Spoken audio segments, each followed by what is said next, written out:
Switching from a heavy Skagit rig to a Scandinavian shooting head. First of all, they're both shooting heads. That will help you the most. If you think of them as shooting heads and not Skagit or Scandi lines, it will really make things simplified. So this video is for the person who's been fishing winter gear all winter. Now the water temperatures have warmed up to over 50 degrees and he wants to fish with a floating Scandi line. Scandi lines are not long belly lines. They're little short lines. They're just Skagit lines with a floating tip. A 20-foot Skagit line with a 10 or 15-foot floating tip just became a Scandinavian line for a heavy rod. So I hope that helps you understand a little bit.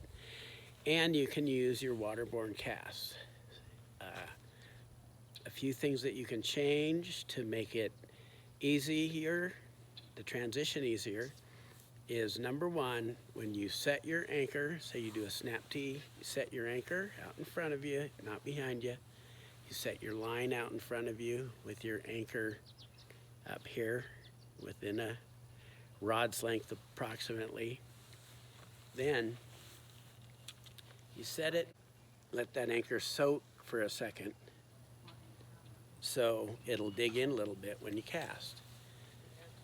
That's just one little thing you can do. Maybe if you are casting a slightly weighted fly, or if you're struggling with your Skagit casting, blowing anchors with heavy rigs, remember it helps to set your line, set that anchor, let that line sit for a 1001, 1002, and then make your sweep.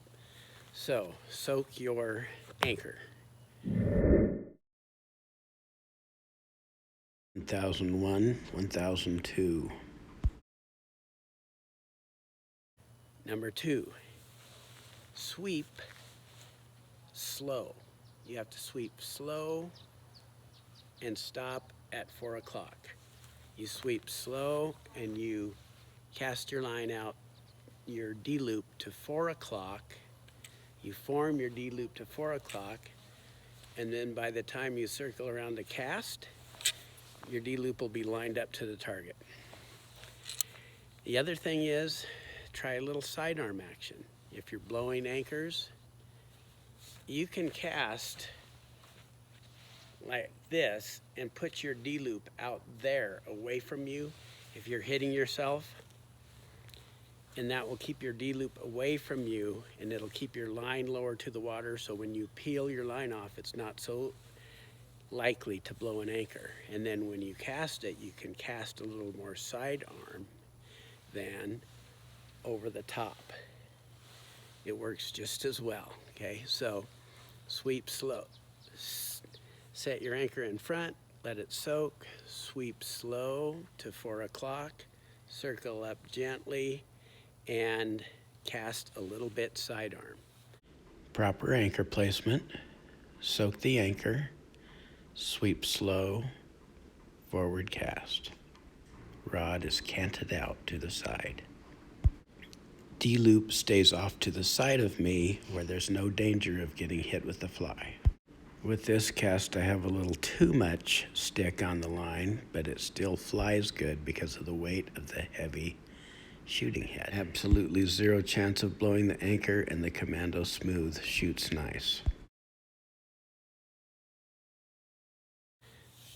Now, the last thing I'm going to tell you about transitioning so you won't blow anchors with the lighter floating Scandi line, overhang.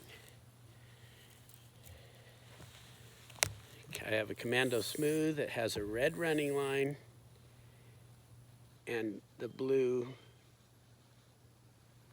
integrated head is the fat part. So you might like that much overhang for a Skagit cast, or that much. But if you're blowing anchors, switching over to a Scandi head, or in this case, I have a back-weighted heavy system with the Commando Smooth and a very light short tip, then adding, say, 3 feet of overhang, or two, whatever you can handle, that will help you from blowing anchors.